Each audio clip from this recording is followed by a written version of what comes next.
Good day, my friends. My name is Lego, and welcome back to Nerf Pros and Cons. Today, a 2-for-1 special. The Swarmfire and the Speed Swarm. Almost got the two mixed up. They are so identical it's not even funny. Alright, so, as with all of these guns that wind up on the Pros and Cons section of the channel, these have both been field tested. Now, one of these is modified and the other is not. The Speed Swarm is not modified. However, it is a blue trigger model, which means it shoots a little bit harder than the standard model. So, let's start with the big boy, the flagship, the Swarmfire. Now, this thing has a lot of good going for it out of the gate. Rate of fire isn't necessarily one of them, but the very first thing that is good for these guns is that it's on. Now let me ask you, can you hear anything? No? That's because it is a spring electric gun. The spring electric guns, the Stampede, the Swarmfire, and the Speed Swarm, there are very few of them. There may be a few more out there that I don't know about. Anyway, any spring electric gun does not require electricity to be run through it all the time. It only requires it for when you're shooting. So, they are silent otherwise. What you want to do with this is where the mod side comes into play and the fun comes into play. You want to overvolt these, especially the older ones. The older ones like this one handle the higher voltage a lot better. I've seen these guys all the way up into 18 volts, double their original power. They're normally 9 volts. And this one's running at 14, and they shoot like this. Do you see how short a rev time that was? These guys, they don't get particularly good range a whole lot of the time, unless it is a blue trigger model. You know, what can you do about that? But with a good spring addition in here, which it doesn't take much, you know, you can get 40, 50, 60, 70 feet maybe. Depends on what you put in here. This is the stock spring and a Maverick spring. They're that easy, and this one shoots 50 feet and fires about that fast. Fires about 4 rounds a second, which is pretty good. Yeah. Now, this one is not padded. With just the Maverick spring in there, it doesn't really need to be padded. And it's not moving very fast, so again, doesn't need to be padded. But here's where we get into the pros and cons of this thing. Now, that's why I brought this one out. This is what the stock rate of fire is like. Not particularly bad, but not particularly good. It's rather slow stock, and really there isn't too much to complain about for this thing. Originally it ran on C batteries, but I ran this thing for years, 4, 5, 6 maybe, without ever replacing the batteries in this. And it's been through quite a few wars, not full scale, but smaller ones. And I've never had to replace the batteries in it until I did the battery mod in this thing. It just chews through voltage like crazy now. One of the major issues with this gun is its weight. When they get modified, they get even heavier because of the battery size. These things require a lot of milliamp hours, and because of that, they get heavy. I may actually, at the next war that I go to, have a endurance contest with this thing.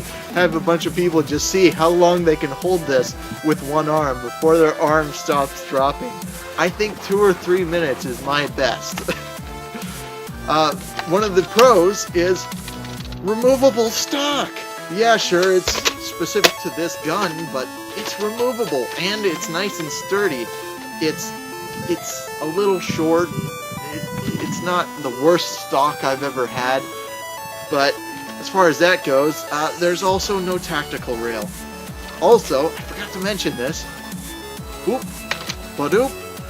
Look, text on the screen for pros and cons. We're gonna do that now. Anyway, it's the stock is kind of small, and the rate of fire is somewhat pitiful stock. Not saying that you can't use it stock. It is totally usable, and you don't have to do the voltage upgrade in order for it to take the heavier spring. That's a pro. Another pro, open face turret. You can reload this thing on the go. Burst fire is amazing out of these types of guns. They burst fire really well, and in fact their first few seconds of rev up are often their best shots. Very often. So you can fire 3-4 shots in a second, and you've tagged out somebody, maybe 2 people. Honestly, these things are really good. Really, really good. The same goes for the pistol. Also, same thing. Really, these two are the exact same, even on the inside. They're very similar. The difference is this one has slightly smaller internals, so it'll be a little more difficult to find a replacement spring for this. Also, something I wish that they would have done that they didn't do, I could do it, but it would be a mod. There is a switch on this thing, a safety switch. Flick this up. It doesn't fire. This one has no switch. What's up, Nerf? You got the place for it. It's right there. You got the place for it, but you never bothered to put a switch in. I can't even begin to explain that one. As far as stock ranges, these guys are from the days before Elite, so you're looking at 25, 30-foot ranges. I mean, they can get up into the 70s with the right mods if you put brass or CPVC in here. That's good. There is a con to them when you're running either one of these, and it's that these are really, even the pistol is a primary. They're not really a secondary. Even the pistol, this, I would consider to be a primary, even though it shoots slower. They really are more primary class weapons than secondary class weapons.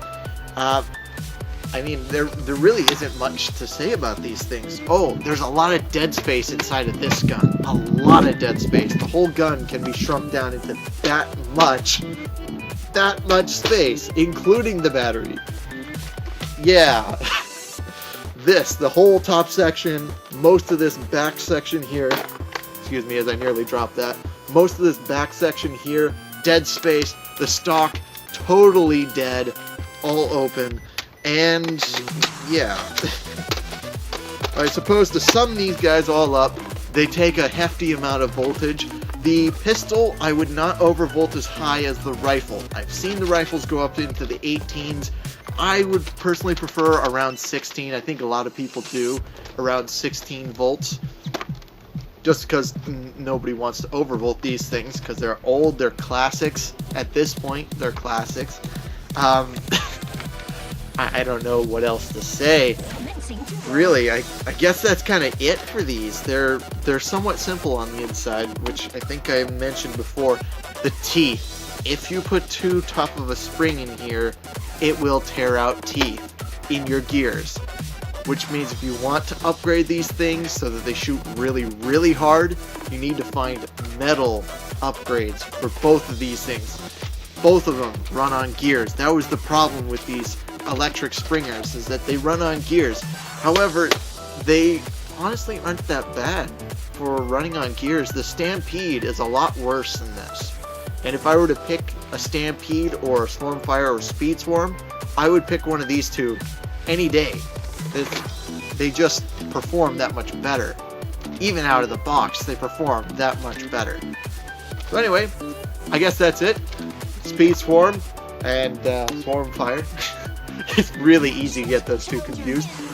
From the Dart Tag line, old Dart Tag line, well, new old Dart Tag line, as much as that's worth to you. So, thank you all for watching, guys, and stay awesome. Legends never die.